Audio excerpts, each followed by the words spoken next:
We don't have a quorum, so we can't.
Meeting will come to order. This morning we meet to mark up several bills. As we head into Veterans Day, I'm reminded of and humbled by the sacrifices that millions of men and women have made in military service.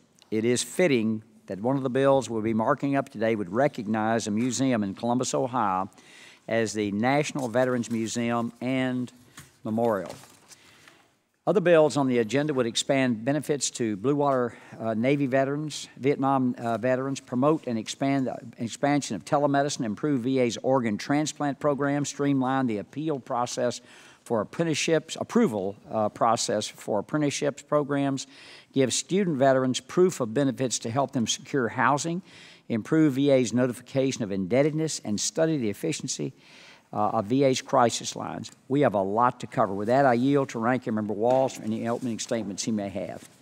Well, I want to thank the Chairman once again, keeping in line of the productiveness of this committee, bringing bills to the floor, and I concur with the Chairman. It's appropriate right before Veterans Day that we're continuing to do that. Look forward to today's discussions and yield back. Thank you, gentlemen, for yielding. As is practice of the committee, other members of the committee may submit a written opening statement for the record.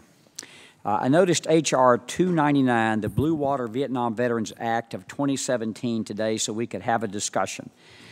VA estimates that there are 6.6 million living Vietnam veterans. VA estimates that in 10 years there will be only 4.4 million remaining. We lose on average 523 Vietnam veterans each day every year. The chart on the television, which we may be showing in a minute, makes my point. And in a short while, there will be very few Vietnam veterans remaining. We owe it to the brave veterans who served offshore during the Vietnam War to provide compensation benefits for conditions they may have developed because of exposure to Agent Orange.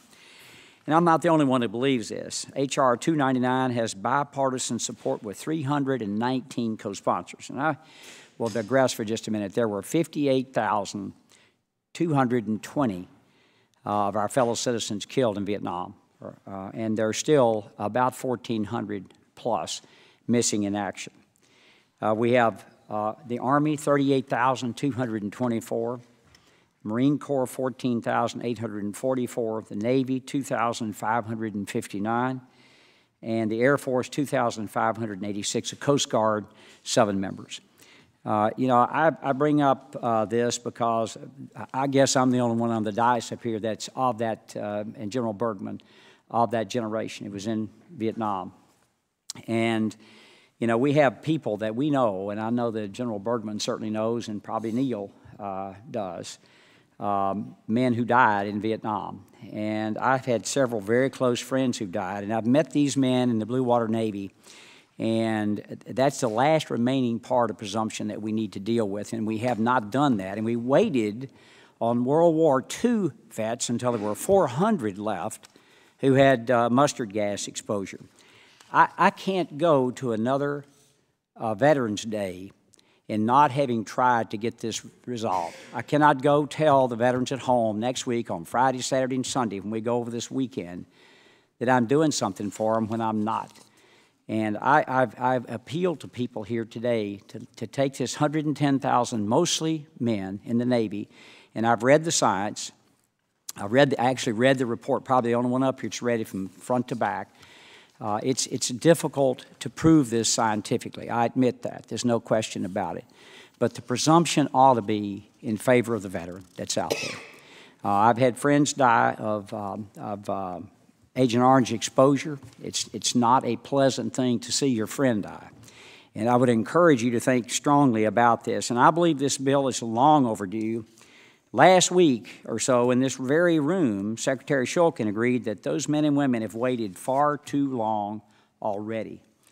H.R. 299 would give the Blue Water Navy veterans the same eligibility for compensation benefits as other Vietnam veterans. It would also ensure that they could get VA health care for serious conditions like diabetes or ischemic heart disease that they may have developed because of Agent Orange exposure. My amendment in the nature of a substitute would clarify that if the veteran is deceased and benefits are awarded under the new presumption, VA would pay any accumulated compensation benefits to the veteran's surviving spouse, minor children, or dependent parents. Unfortunately, one of the reasons we've not been able to move forward with this bill is that the CBO score estimates it would cost approximately $1 billion just in mandatory funds. We need to find a bipartisan path forward because Blue Water Navy veterans should not have to wait any longer. I've asked for offset ideas and have not received any response as of yet. My goal is to find an offset or offsets that are sufficient to cover the cost of the enhancement so that are within this committee's jurisdiction. It's also my preference to use an offset that Congress has used with bipartisan support in the past. The only offset I see fitting these criteria is the cost of living adjustment round down. In fact, we affirmed the round down as long ago as 1994, the year that Bill Clinton was president, and Democrats controlled both the House and the Senate. We also used the round down to pay for enhancements to veterans' benefits in 1997 when President Clinton approved. Congress used the COLA round down 3 more times for laws that were enhanced in 1998, 2001, 2003. In those laws, the COLA round down paid for enhancements such as increased funding for the state cemetery grant program, increased rates for education benefits, extending the Agent Orange Act, establishing Gulf War presumptives, increased home loan guarantees, added diabetes and respiratory cancer to the list of Agent Orange presumptive conditions, allowed surviving spouses over the age of 55 to keep their DIC benefits even if they remarry, and codify presumptive service connection for certain diseases for former prisoners of war. These are just some of the benefits that veterans now receive as a result of Congress using the COLA round down as an offset. I could continue to list many more benefits that would not have been possible without the offset, the same offset that we're discussing today. I also note that President Obama included the COLA round down in his budget request starting in FY 2013 when the authority for the round down expired. During the last Congress, the COLA round down was used as the offset for H.R. 675, which passed this committee by a voice vote on May 21, 2015. H.R. 675 went on to pass the House by an overwhelming bipartisan vote of 409 to 0. This committee also used the COLA round down to offset H.R. 677, which was reported out of the committee by voice vote and then passed the full House by voice vote. Using the COLA round down has only recently become an issue for this committee, and it doesn't make sense to me when weighed against all the good that can be accomplished for veterans. I've spoken with many veterans in my district who are amenable to using the COLA round down, which would, based on current estimates, would be no more than $11.88 annually. And I spoke to a veteran just yesterday whose round down would be 13 cents for the year. That means that less than $1 a month can make good on the promise we made to our Blue Water Navy veterans. I'm prepared to ask unanimous consent to offer an amendment to the amendment in the nature of a substitute, which would offset the cost of this bill using the COLA round down, but only if we have bipartisan support to use the round down. Let me remind my colleagues that H.R. 299 has strong bipartisan support with over 300 co-sponsors in the House, which is 73% of the House, including most members of this committee.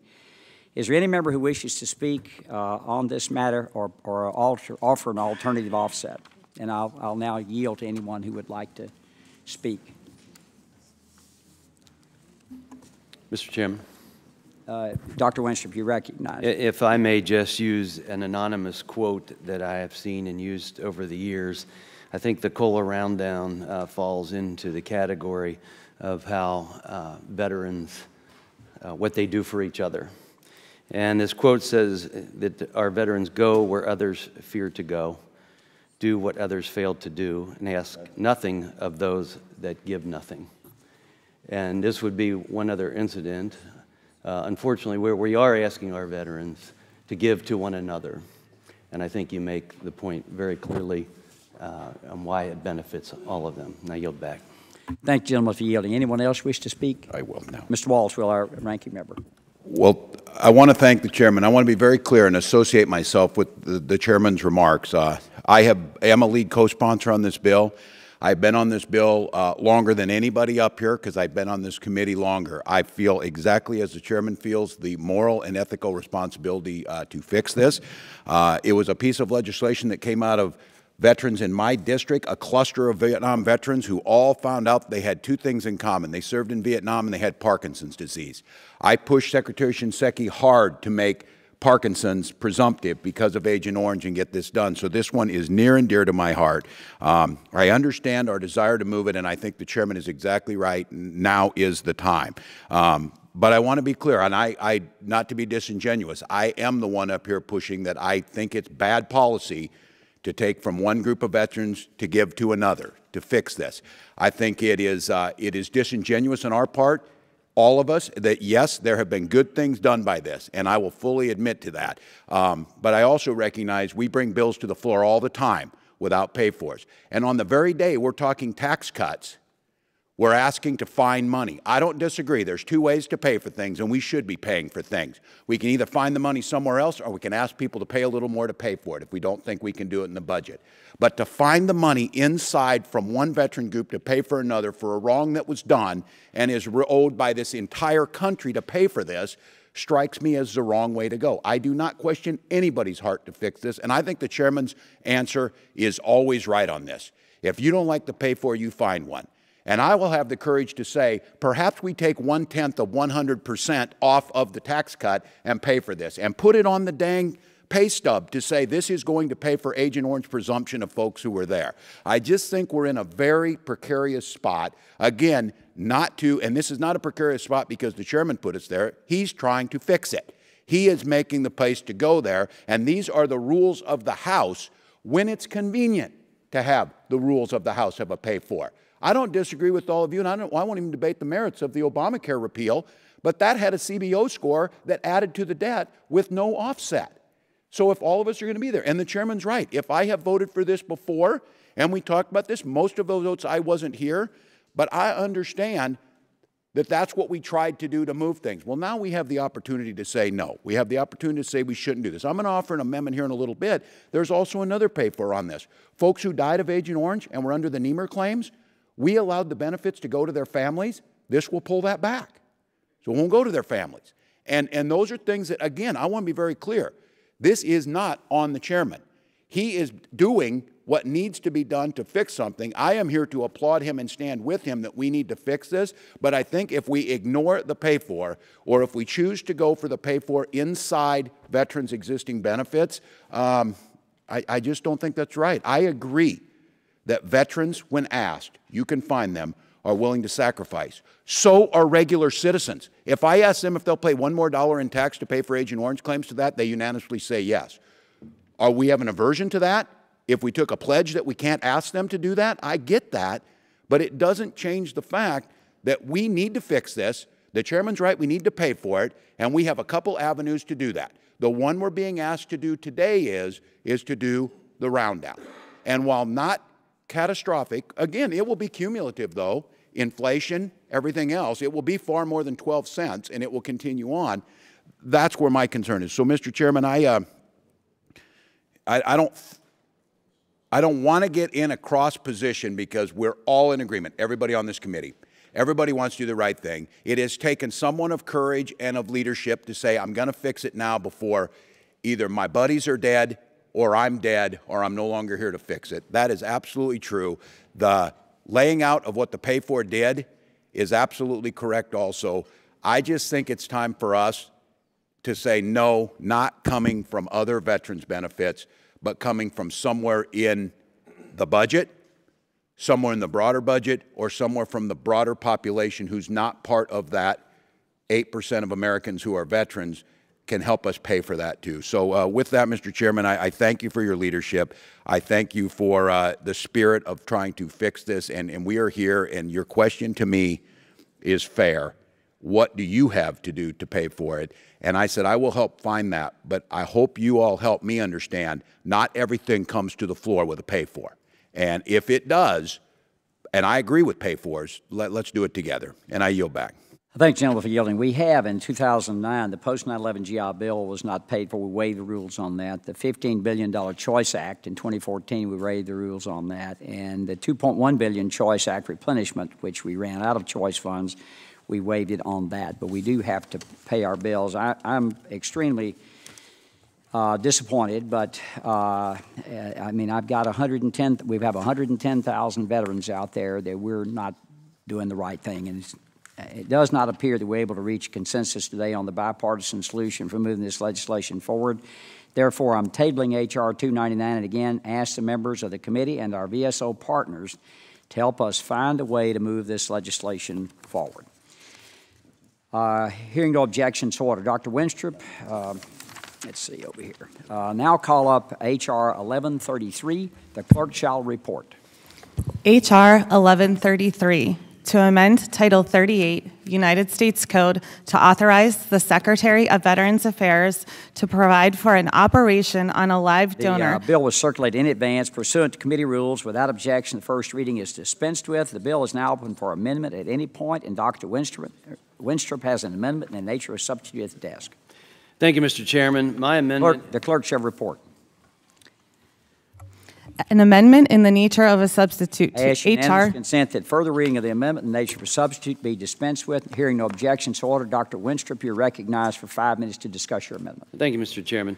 My amendment in the nature of a substitute to H.R. 1133, the Veterans Transplant Coverage Act of 2017, would clarify that the care that the Department of Veterans Affairs provides to a live donor in connection with a transplant procedure for a veteran patient is subject to the availability of appropriations. This is intended to address a Congressional Budget Office concern that, without the addition of that language, this bill would create a mandatory entitlement to care for live donors and thus a mandatory cost necessitating pay-go procedures.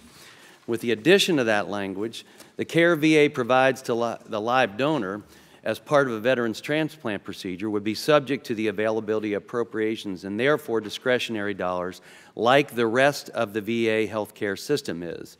This amendment is supported by the bill's sponsor, Representative John Carter from Texas, and I urge all of my colleagues to support it. With that, I yield back. I thank the gentleman for yielding. Does any other member seek recognition to discuss Dr. Winstrup's amendment in the nature of a substitute to H.R. 1133? Hearing none, since no other amendments were timely filed, the question now occurs on Dr. Winstrup's amendment in the nature of a substitute to H.R. 1133. All those in favor of the amendment in the nature of a substitute to 1133 say aye. Aye. Aye. All opposed, no. In the opinion of the chair, the ayes have it, and the amendment in the nature of a substitute to H.R. 1133 is agreed to. I now recognize Ranking Member Walz for a motion on reporting 1133 as amended. Mr. Chairman, I move that H.R. 1133 as amended be reported favorably to the House of Representatives. All those in favor say aye. Aye. Aye. All opposed, no. In the opinion of the chair, the ayes have it. The motion is agreed to, and H.R. 1133 as amended is reported favorably to the House. I now call up H.R. 1900. The clerk shall report. H.R. 1900, to designate the Veterans Memorial and Museum in Columbus, Ohio. The bill was circulated in advance pursuant to committee rules. Without objection, the first reading is dispensed with. The bill is now open for amendment at any point, and I have an amendment in the nature of a substitute at the desk. The clerk shall report. An amendment in the nature of a substitute to H.R. 1900 offered by Mr. Rowe of Unanimous Tennessee. consent that further reading of the amendment in the nature of a substitute be dispensed with. Hearing no objection, so ordered. I recognize myself for 5 minutes. The amendment in the nature of a substitute would designate the Veterans Memorial and Museum located in Columbus, Ohio, as a National Veterans Memorial and Museum.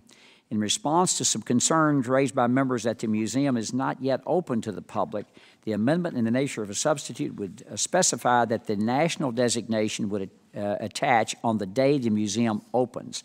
The amendment in the nature of a substitute would also require the museum to submit a report to Congress that describes how the museum will approve exhibits as well as provide information regarding the memorial and the museum's organizational structures and financial projections. I also understand that the bill sponsor, Mr. Stivers, recently had a conversation with Ranking Member Walz about a number of outstanding questions the Ranking Member has regarding the museum. As a result of the conversation, the museum has made a good faith effort to respond to Ranking Member Walz's concerns prior to this markup, and as I understand it, has agreed to provide more detailed information in the report it will submit to respond to Ranking Member Walz's remaining concerns. Finally, the amendment in the nature of a substitute would stipulate that the memorial and museum would not be a unit of the national park system and that the bill does not require the expenditure of federal funds. Is there any other discussion on my amendment in the nature of a substitute? Anyone? Hearing none, Ranking Member Walz has a substitute for the amendment in the nature of a substitute at the desk. Clerk shall report. Substitute for the amendment in the nature of a substitute to H.R. Unanimous consent that further reading of the substitute for the amendment in the nature of a substitute will be dispensed with. Hearing no objection, so ordered. I recognize Ranking Member Walls for 5 minutes to discuss his substitute for the amendment in the nature of a substitute.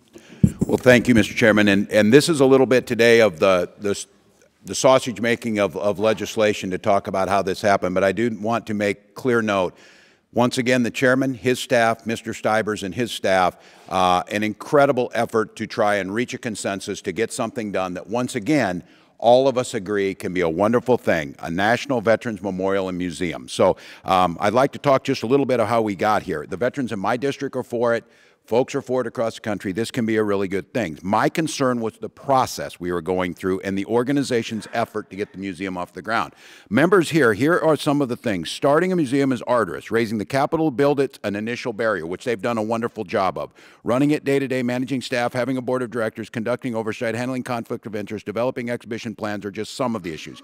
Even experts in the museum industry, building a museum from scratch is a long process. So recently I sent a letter to the group that was trying to do this. I promised the bill's sponsors that I needed a good faith effort to do this. I did not think the response was adequate. I want to make clear I don't think it was in bad faith.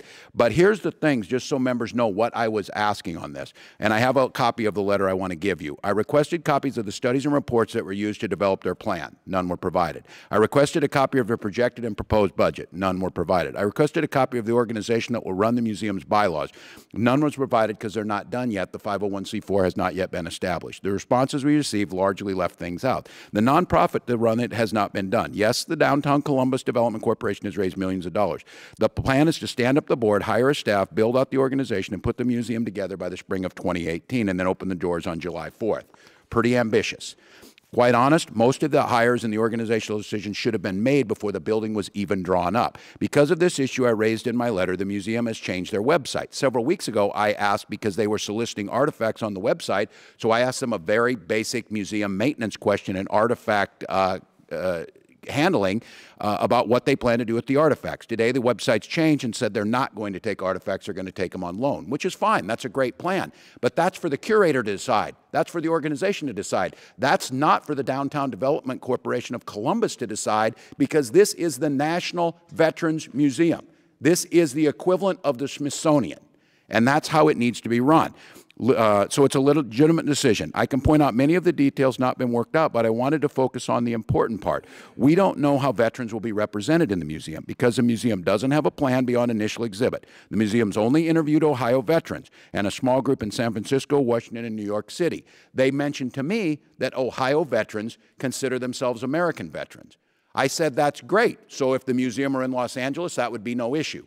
Well, that's not to be smart alecky. That's to point out that these are decisions that need to be wrapped into all of the organization.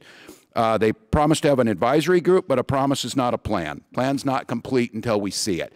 I get we all want to get this done. I want it done. I believe in this. I believe that the effort that was behind this is in the most noble of American traditions of honoring our veterans. But my amendment is simply going to ask them to do three things. Organization behind the museum must submit a detailed report within 12 months that answers these questions. Give them more time, that's fine.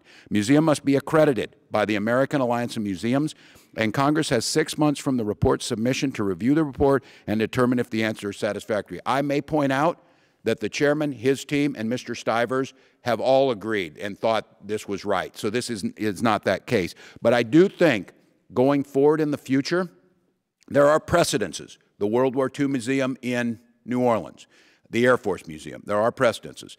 But this is with the designation of the National Museum of America's Veterans.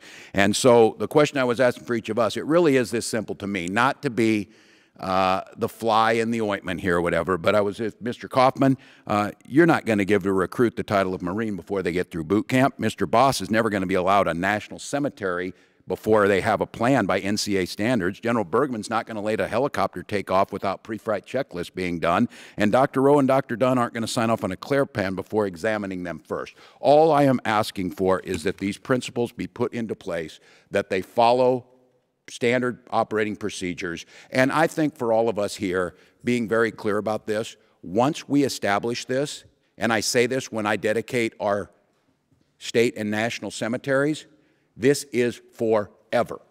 If the money dries up, we're paying for it. If something goes wrong in there, we're responsible for it. We would be negligent if we didn't provide every ounce of oversight we can so that we can help the people in Columbus do what I know they want to do, create the greatest and most important museum in our national museum system to those warriors who gave us the right and to tell that story to our children. So we should have oversight. We should ensure their success. We should make sure that if something does happen, we're going to have to be there to backfill that, because anything less than that is capitulating our responsibility. The worst thing is, imagine a day if we had to close the National Museum of the American Veteran because none of these things happen. So with that, Mr. Chairman, I appreciate your ability to get this forward and all the work you've done with us, and I yield back. Thank you, gentlemen, for yielding. I must respectfully oppose this substitute for the amendment in the nature of a substitute. I appreciate that Ranking Member Walls wants to protect the integrity of the national designation, but this bill has broad support, and this will be the only museum in the country that will honor the service and sacrifice of all veterans, past and present. During the September 13, 2017 DAMA Subcommittee legislative hearing, the American Legion, the Paralyzed Veterans of America, the Veterans of Foreign War of the United States testified in support of H.R. 1900. We worked with Representative Stivers and the minority staff to draft my amendment in the nature of a substitute, and did not know until yesterday that my amendment in the nature of a substitute was no longer acceptable. My amendment in the nature of a substitute was drafted to require the museum to provide detailed information on how the museum will approve exhibits, as well as facts regarding the memorial and museum's organizational structure and financial projections. As I said in my opening statement, my understanding is that the museum has made a good faith effort to provide the information requested by the ranking member. I am concerned that the requirement in the substitute amendment that the designation will not attach until the museum is accredited, which will delay the designation by 3 years. It also requires a second act of Congress to bestow this designation. Is there any further discussion on Ranking Member Walls' substitute for the amendment in the nature of a substitute? I spoke with Mr. Stivers this morning and understand that he and the ranking member have arrived at a new compromise to address Mr. Walls' outstanding concerns. To that effect, I commit to working with the ranking member as this bill moves forward to the floor on additional amendments to the bill language to ensure that if the museum is not operating at a satisfactory level after 5 years, that the designation may be withdrawn. Let's see, hearing none. Since no other amendments were timely filed, the question now occurs on Ranking Member Walls' substitute for the amendment in the nature of a substitute to H.R. 1900. All those in favor of the substitute for the amendment in the nature of a substitute to H.R. 1900 say aye. Aye. All opposed, no. No. In the opinion of the chair, the noes have it. The substitute for the amendment in the nature of a substitute to H.R. 1900 is not agreed to. The question now occurs on my amendment in the nature of a substitute to H.R. 1900. All those in favor of the amendment in the nature of a substitute to H.R. 1900 say aye. Aye. All opposed say no. In the opinion of the chair, the ayes have it, and the amendment in the nature of a substitute to H.R. 1900 is agreed to. You know, the resounding over here was I didn't hear anything out of my right ear. I now recognize Vice Chairman Bill Arrakis for the motion on reporting 1900 as amended. Thank you, Mr. Chairman. I move to favorably report H.R. 1900 as amended to the full House. Thanks. All those in favor say aye. Aye. All opposed say no. In the opinion of the chair, the ayes have it. The motion is agreed to, and H.R. 1900 as amended is reported favorably to the House, and we will get those that amendment or whatever to. I absolutely, and I want to thank the chairman, and as always, your word is always good, and for that I appreciate it. We'll make sure that happens. I now then call up H.R. 2123. The clerk shall report.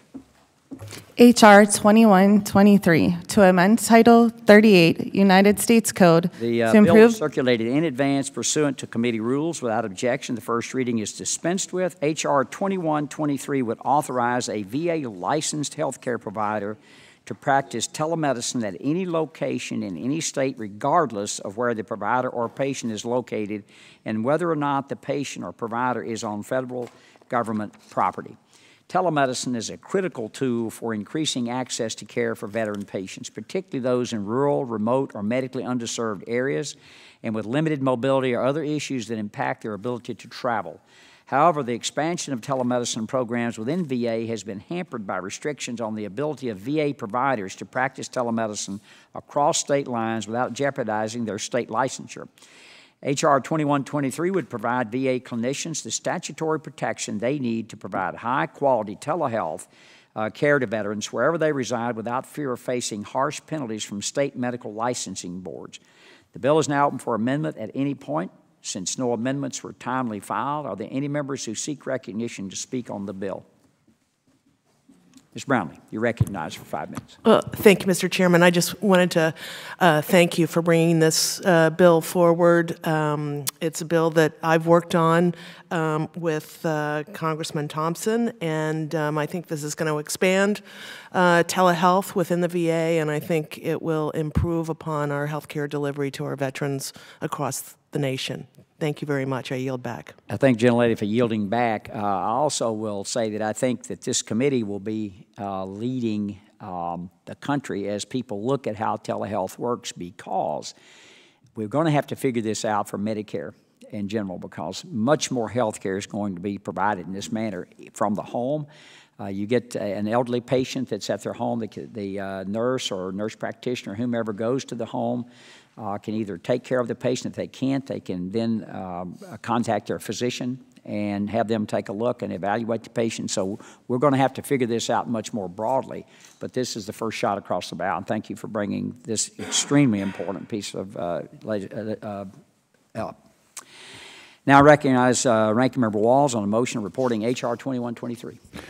Mr. Chairman, I move that H.R. 2123 be reported favorably to the House of Representatives. All those in favor say aye. Aye. All opposed, no. Opinion of the Chair, the ayes have it. The motion is agreed to, and H.R. 2123 is reported favorably to the House. I now call up H.R. 2601. The clerk shall report. H.R. 2601, to amend the Veterans Access, Choice, and Accountability Act of 2014 to improve the The bill was access of... circulated in advance pursuant to committee rules. Without objection, the first reading is dispensed with. The bill is now open for amendment at any point, and Dr. Dunn has an amendment in the nature of a substitute at the desk. The clerk shall report. An amendment in the nature of a substitute to H.R. I ask 2601. unanimous consent that further reading of the amendment in the nature of a substitute be dispensed with. Hearing no objection, so ordered. Dr. Dunn, you're recognized for 5 minutes to discuss your amendment. Thank you very much, Mr. Chairman. I'm honored once again to have the opportunity to speak on behalf of H.R. 2601, the VICTOR Act. The way transplant care operates within the VA healthcare system is fundamentally different than any other medical specialty within the department. Currently, a veteran may seek specialty care outside of the VA, closer to home, if certain requirements are met. Yet a veteran in need of an organ or bone marrow transplant is required to travel to a VA center, maybe hundreds or even thousands of miles away, repeatedly for his care, no matter what. The VA took the unprecedented step of exempting its organ transplant program from the choice program, despite having no explicit legislative authority to do so. There are only 14 facilities in the nation where a veteran may receive a transplant, and not one of those facilities covers all types of transplants offered by the VA. Veterans in the department's healthcare system seeking an organ or bone marrow transplant have no choice but to travel to one of those 14 facilities. Now, medical research has long indicated that among veterans eligible to receive, for instance, liver transplants, the greater the distance from a department transplant center, the lower the likelihood that they will ever receive that transplant, and the greater the likelihood of their death. This undue burden of travel is not the only issue veterans face at receiving transplants at these facilities.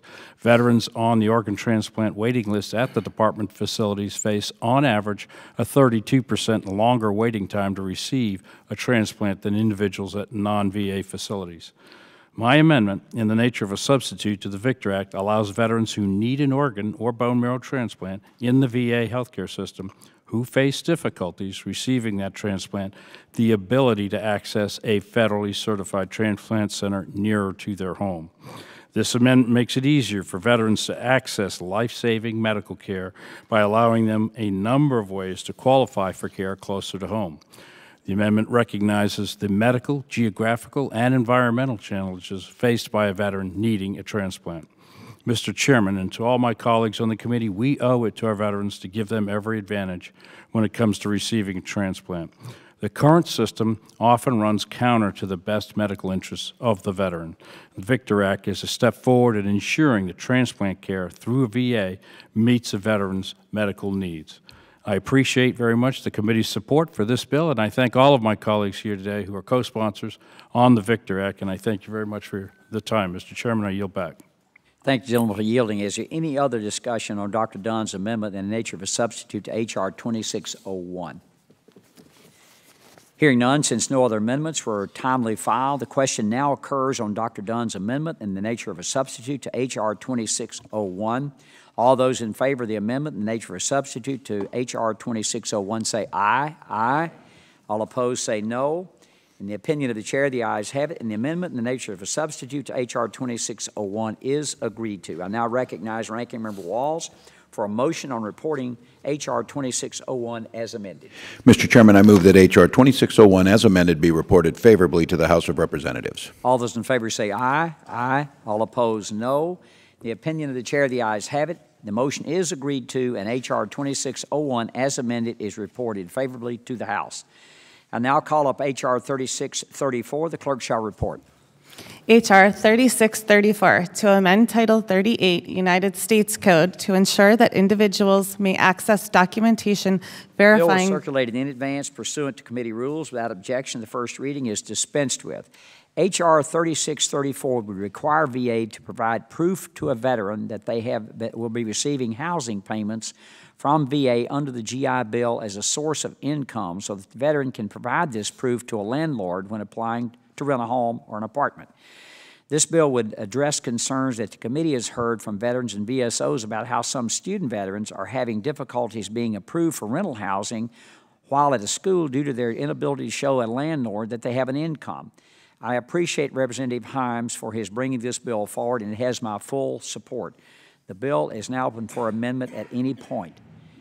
Since no amendments were timely filed, is there any other member wishing to seek recognition on H.R. 3634? Hearing none, I now recognize Ranking Member Walls for a motion on reporting H.R. 3634. Mr. Chairman, I move that H.R. 3634 be reported favorably to the House of Representatives. All those in favor say aye. Aye. All opposed, no. The opinion of the chair, the ayes have it. The motion is agreed to. H.R. 3634 is reported favorably to the House. I now call up H.R. 3705. The clerk shall report. H.R. 3705, to direct the Secretary of Veterans Affairs to require the use of certified mail in plain Bill language. was circulated in advance pursuant to committee rules. Without objection, the first reading is dispensed with. The bill is now open for amendment at any point. I understand that Representative Esty has an amendment in the nature of a substitute at the desk. I understand that Representative Esty had a conflict, and Representative Brownlee is offering the amendment for Representative Esty. Is that correct? That is correct. Okay. The clerk shall report. An amendment in the nature of a substitute to H.R. 3705. Unanimous consent that further reading of the amendment in the nature of a substitute be dispensed with. Hearing no objection, so ordered. Representative Brownlee, you recognized for 5 minutes to discuss the amendment. Thank you, Mr. Chairman. If a veteran experiences a benefit overpayment, the VA sends out a series of letters notifying him or her of this debt and the steps that can be taken to address the issue. But if the information the VA is asking for is not received within a specific time frame, the veteran loses the ability to take certain actions to dispute the debt. Many veterans report never receiving these letters in the first place. I'm sure all of us have worked with veterans who have been able to prove the letters were sent to the wrong address. The amendment in the nature of a substitute I am offering today is a big step in the right direction to fix this problem so that veterans get timely notices of overpayments in a respectful way. It does this in 3 ways. First, it directs the Secretary to develop a way veterans can choose to receive debt notifications by email in addition to receiving standard mail notices. Second, it directs VA to conduct a study to see why veterans are not receiving debt letters and provide a description of the actions the Secretary can take to reduce the number of incorrect addresses, particularly by using the other databases at VA. Third, and most importantly, it requires that in the future, debt notice letters provide a clear explanation in understandable language for why the debt is owed and what due process options the veteran has available to him or her. The letters the VA is sending now are full of complicated legalese and citations of public laws, creating unnecessary alarm and confusion for veterans. In total, this legislation will make positive changes for the thousands of veterans who receive overpayment notices each year. The amendment is a compromise worked out on a bipartisan basis and supported by the bill's sponsor, Ms. Pingree. I strongly support this amendment. I thank Ms. Pingree for her work on this issue and urge my colleagues to join me in support. Thank you, Mr. Chairman, and I yield back. Thank you, Julie, for yielding. Maybe we should put a fourth thing in there, that a lawyer not write this letter. Maybe just a regular person write the letter. He would accept that amendment. Is there any other discussion on Representative Estes' amendment in the nature of a substitute to H.R. 3705? Hearing none, since no other amendments were timely filed, the question now occurs on Representative Estes' amendment in the nature of a substitute to H.R. 3705. All those in favor of the amendment in the nature of a substitute to H.R. 3705 say aye. Aye. All opposed say no. In the opinion of the chair, the ayes have it, and the amendment in the nature of a substitute to H.R. 3705 is agreed to. And now recognize Ranking Member Walls for a motion on reporting H.R. 3705 as amended. Mr. Chairman, I move that H.R. 3705 as amended be reported favorably to the House of Representatives. All those in favor say aye. Aye. All opposed, no. In the opinion of the chair, the ayes have it. The motion is agreed to, and H.R. 3705 as amended is reported favorably to the House. I now call up H.R. 3949 as amended. The clerk shall report. H.R. 3949 as amended, to amend Title 38 United States Code to provide for the... in advance pursuant to committee rules. Without objection, the first reading is dispensed with. H.R. 3949 as amended would help streamline the GI Bill approval process for national apprenticeships. This new process would ensure that if a program is approved in one state, that it can be approved in others through a much easier process while still allowing each state to maintain oversight over the facility in their state. It is my hope that this change will encourage more companies to enroll in this program. In addition, this bill would also cut through red tape and administrative burdens that have delayed GI Bill payments being provided to veterans in a timely manner. I thank Representative Khanna, Arrington, O'Rourke, Banks for their bipartisan work on this bill, and it has my full support. The bill is now open for amendment at any point. Since no amendments were timely filed, are there any members who wish to speak on H.R. 3949 as amended? Hearing none, I now recognize Ranking Member Walls for a motion on reporting H.R. 3949 as amended. Mr. Chairman, I move that H.R. 3949 as amended be reported favorably to the House of Representatives. All those in favor say aye. Aye. All opposed, no. In the opinion of the chair, the ayes have it. The motion is agreed to, and H.R. 3949 as amended is reported favorably to the House. And thank the members here who did good work on this. I now call up H.R. 4173. The clerk shall report. H.R. 4173, to direct the Secretary of Veterans Affairs to conduct a study on the Veterans Crisis Line. The bill is, let's see, the bill is now open for amendment. At any point, Representative Banks has an amendment at the desk. The clerk shall report. An amendment to H.R. 4173, offered by Mr. Banks of Indiana. Hearing no objection, so ordered. Representative Banks, you're recognized for 5 minutes to discuss your amendment. Thank you, Mr. Chairman. The amendment seeks to clarify two parts of the underlying bill. As you might recall, the underlying bill seeks to enable the VA's Veterans Crisis Line, the VCL, to be even more effective in our collaborative fight to prevent veteran suicide. As we discussed last week, 20 veterans a day die from suicide. The VCL has done very important work to help veterans by fielding over 2.5 million calls among other interactions. However, in this information age, the power of data analytics can greatly help us achieve further goals of holistic care for our veterans. The underlying bill would require the VA to use already collected data to give us quantitative insight into the VCL's integration into the entirety of the VA's mental health care services. Our veterans were vigilant in fighting for our freedoms, and we must be just as vigilant in addressing their needs. Through discussions with veteran service organizations after the testimony last week, I learned of their concern for veterans' information privacy in the draft bill. I thank them for their feedback and for looking out for our veterans, and I wholeheartedly support preserving the current privacy protections and seek to maintain them.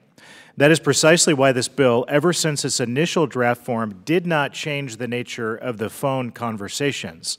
Veterans who wish to are still able to maintain anonymity, and it's absolutely essential that they be free to do so. But because I'm committed to this, as the veteran service organizations are as well, and because I don't want to leave any room for any misinterpretation by the VA, I have added in this amendment a section to explicitly prohibit any such interpretation. The amendment I'm currently offering simply changes the wording of that added section. Another concern that was brought to my attention through discussions with the VA and veteran organizations is in regards to the content of the study. The concern is that the bill may inadvertently be too prescriptive. I completely agree that there is further important content that the VA should provide to Congress regarding the VCL, and that is why the first component of this amendment ensures the Secretary has the latitude to include additional analytics and other relevant information regarding the VCL. So in conclusion, as you know, one veteran suicide a day is a horrible tragedy, let alone 20. The VCL is a critical tool already in our fight to help lower this rate, and we must do everything that we can to help it play an even larger role, or as large of a role as possible. We must ensure that our veterans know that they are not alone after the phone call, and that's why I ask my colleagues to support this amendment to H.R. 4173, and with that, Mr. Chairman, I yield back. Thank you, gentlemen, for yielding. And I have visited Canandaigua, and when I was there, the thought came to me. I said, well, if they're doing really good work here, I believe they are, but we should quantify that work to find out, is it really working, or could we change things and make it better? And I appreciate the gentleman. I'll be supporting your amendment. Is there any other discussion of Mr. Banks' amendment? Hearing none, since no other amendments were timely filed, the question now occurs on Representative Banks' amendment to H.R. 4173. All those in favor of the amendment to H.R. 4173 say aye. Aye. All opposed, no. In the opinion of the chair, the ayes have it. The amendment is agreed to. I now recognize Ranking Member Walls for a motion on reporting H.R. 4173 as amended. Mr. Chairman, I move that H.R. 4173 as amended be reported favorably to the House of Representatives. All those in favor say aye. Aye. All opposed, no. Opinion of the chair, the ayes have it. The motion is agreed to, and H.R. 4173 as amended is reported favorably to the House. This ends today's markup. I ask unanimous consent that the committee staff be authorized to make technical and clerical and conforming changes to the bills as reported. Hearing no objection, so ordered. I want to thank the members, and I also just especially want to thank Ms. Gonzalez back, and we're glad to have you here today. We all know that you had a tough time, and I remember speaking with you when you were having that tough time, and I know you all still are, and we just appreciate all the hard work and your work, and just to get here when I know you could be home doing things is much appreciated. So I'll yield to the gentlelady from Puerto Rico. First of all, thank you, Mr. Chairman, for all your calls and you know, making questions, and same to all members of this committee that were with me in the whole process. I was going to other committees testifying as a witness for the issue of Puerto Rico. I was right now in the Transportation and Infrastructure, last week in Energy and Commerce, and Rules Committee yesterday. So it's going to continue like that until we resolve. 70% of the island is without power still. 20% of the island is without running water, without access to networks and cell phones. We still got more than 18 bridges that wash away, more than 42 roads closed or collapsed. A lot of problems with the Blue Tar program. So we're still working, and I want to thank all members here for the votes on the relief fund, the Irma and then Maria. And I know there's going to be another legislation regarding red tape and how we can improve those resources to come to the territory. So thank you, all of you, for your commitment. Thank you, gentlelady, and we really appreciate the effort that you have made. I want to thank all the members for the hard work. We have another markup next week. I appreciate this so much. And Mr. Walsh, you have any? No, thank you, Chairman. This committee is adjourned.